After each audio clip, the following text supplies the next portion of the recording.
Salut les spectateurs, bienvenue de nouveau sur la chaîne. Voilà, je suis désolé, ça fait un petit moment que j'ai pas sorti de vidéo, j'en suis conscient, pour plusieurs raisons, j'en parlerai peut-être plus tard dans un nouveau hors-série. Mais là j'ai décidé de revenir avec, je vais essayer de revenir petit à petit avec plusieurs vidéos, et quoi de mieux pour ce magnifique retour que de parler d'un bon vieux film de Christopher Nolan. Vous le savez, l'été représente la saison notamment de la chaleur et de la plage. Bon, à Paris, la plage on oublie, hein. Et la chaleur, c'est un peu quand la météo le veut.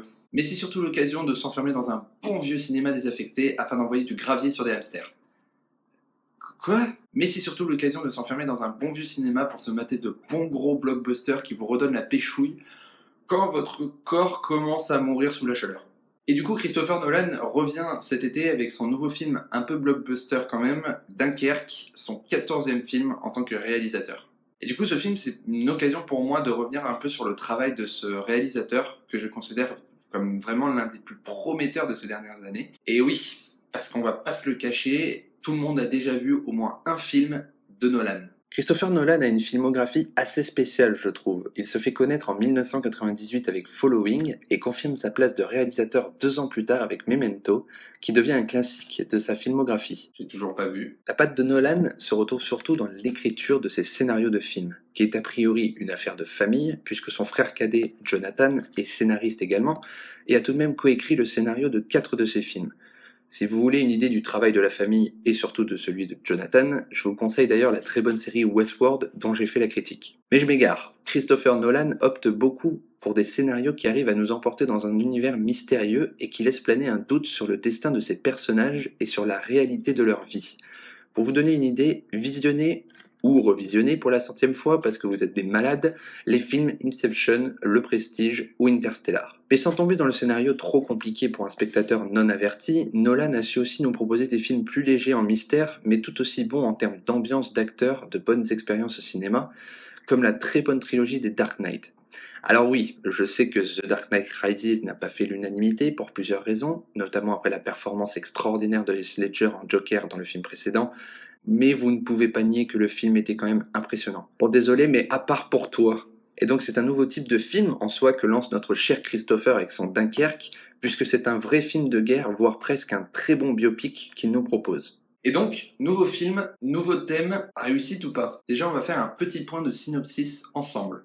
Dunkerque nous raconte l'histoire vraie de l'opération Dynamo, nom d'ailleurs qui, je me souviens bien, n'est jamais cité dans le film. Pour la petite anecdote, l'opération s'appelle l'opération Dynamo puisque le chef de l'embarquement des Anglais et des Français se trouvait dans une maison qui était alimentée en électricité avec un générateur électrique, d'où le nom de Dynamo, qui avait pour but d'assurer l'embarquement des forces anglaises et françaises sur les plages de Dunkerque pour échapper aux forces allemandes qui gagnaient du terrain, et donc une sorte de combat pour la survie étant donné les actions de l'Allemagne nazie pour empêcher les forces alliées de partir. Et donc un avis sur ce film, c'est tout simplement une tuerie. Bon Christopher Nolan, alors oui, le film nous change énormément de ce que peut faire ce réalisateur, mais c'est un bon film de guerre à part entière. Alors d'un point de vue technique, le film est magnifique. Les scènes de combat aérien sont d'une réalité, j'en étais surpris. Je me demande même d'ailleurs, j'ai pas regardé, si les scènes étaient tournées directement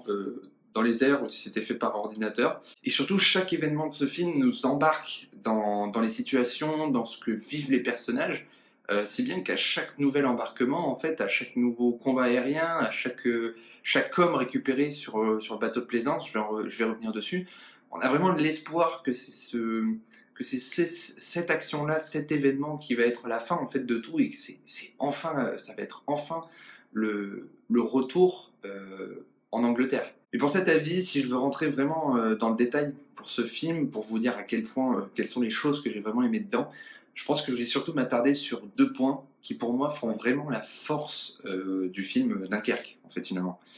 Et tout d'abord, je pense que c'est le scénario. Alors Nolan a décidé de monter son film en fait en 3 chapitres. Le premier chapitre qui s'intitule La plage, ou La berge, je ne me souviens plus exactement du nom, où tous les soldats sont rassemblés, prêts à être embarqués et qui doit se dérouler sur une semaine. Un bateau de plaisance qui a été réquisitionné par la Navy pour servir de barque pour les forces armées et qui se déroule sur une journée. Et enfin dans les airs où l'on suit un groupe de la Royal Air Force qui est supposé rejoindre Dunkerque pour pouvoir assurer la protection aérienne de l'embarquement, de la fuite, et qui se déroule sur 1 heure. Et ce qui est intéressant, c'est qu'en voyant ces chapitres apparaître, on s'attend à avoir un film qui raconte certes la même histoire, mais de points de vue différents.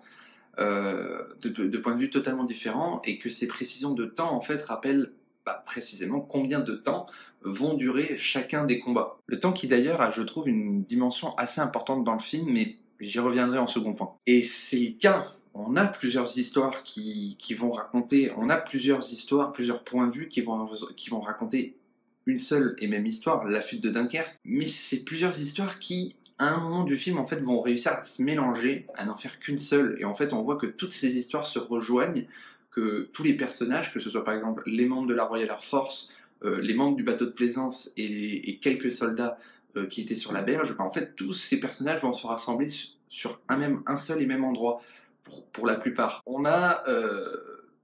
en fait, ces plusieurs histoires nous permettent de vivre des ambiances totalement différentes et des sentiments totalement différents, de stress, de peur, de courage même, et tous ces sentiments sont totalement séparés pour finalement tous revenir sur un seul et même endroit. Et ce qui fait qu'en fait, on a vraiment l'impression que le scénario du film arrive à nous faire vivre tous les stades par lesquels les soldats pouvaient passer à ce moment-là.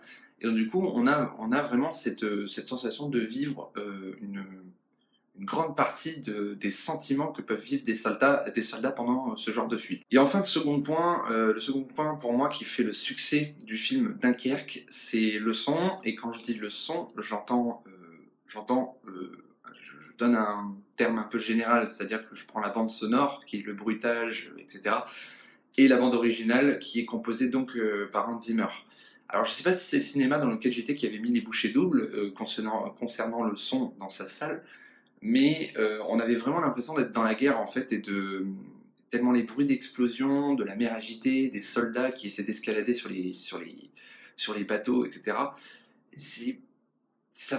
Pour moi, c'est vraiment une partie principale du film en fait. Ça fait partie du film. D'ailleurs, vous remarquerez si vous allez voir le film ou si vous l'avez déjà vu, vous avez dû remarquer que le film a très peu de dialogue en soi. Moi en plus je l'ai encore plus remarqué parce que je l'ai vu en version originale sous-titrée français. Il n'y a pas de difficulté à comprendre puisqu'il n'y a pas énormément de dialogue.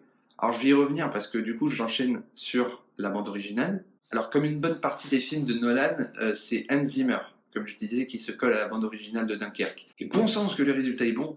La musique est en fait un personnage dans ce film. Alors justement j'ai vu plusieurs critiques qui donnait comme point négatif que le film était trop plat du fait qu'il n'y ait, comme je le disais, pas assez de dialogue et qu'il n'y ait pas de personnages au pluriel, sur lesquels on peut s'accrocher pour suivre l'intrigue. Et en fait, je réponds juste, si la musique est un personnage, c'est elle qui donne le ton du film. Alors, vous me direz, c'est pareil pour tous les films, la musique est censée être là pour donner un rythme, donner une certaine ambiance. Mais là, on a vraiment l'impression que cette musique veut nous entraîner dans cet enfer. Et en fait, la musique et la bande-son, pour moi, c'est un personnage, c'est le personnage principal du film. C'est vraiment lui qui va mettre en place, en fait, du fait qu'il y ait peu de dialogue, c'est la musique et le film qui vont en fait donner les points d'intrigue. Bon, après, je suis pas très objectif parce que j'adore les bandes originales de films. D'ailleurs, je vais peut-être faire un jour un hors-série sur les bandes originales. Pas con ça. Et je parlais justement de la notion du temps qui est importante pour moi et j'en parle notamment par rapport à la musique. Alors, je vous laisse découvrir sur YouTube la bande originale du film, hein, bien évidemment, mais en tendant l'oreille, vous entendez vraiment le tic-tac dans la musique qui nous rappelle que c'est une course pour la vie. Et ce que font ces soldats, c'est une course pour la vie, qu'ils soient à Dunkerque, sur la mer ou dans les airs. Tout ça, c'est une course, le temps est compté pour chacun des personnages de ce film. Voilà, écoutez les spectateurs, je peux pas vraiment vous dire plus sur ce film, il faut que vous forgiez votre avis tout seul, forcément. Mais c'est un bon film, c'est un bon Nolan, foncez. Voilà les spectateurs, c'est tout ce que je peux dire sur Dunkerque. Je reviens petit à petit sur la chaîne avec de nouvelles vidéos. Beaucoup de films à juger cet été. Il risque d'y avoir aussi dans pas longtemps un big actu à ciné, Comic Con, qui a eu lieu récemment. Donc du coup, énormément de bandes annonces sur lesquelles il faut s'attarder pour pouvoir en parler un peu.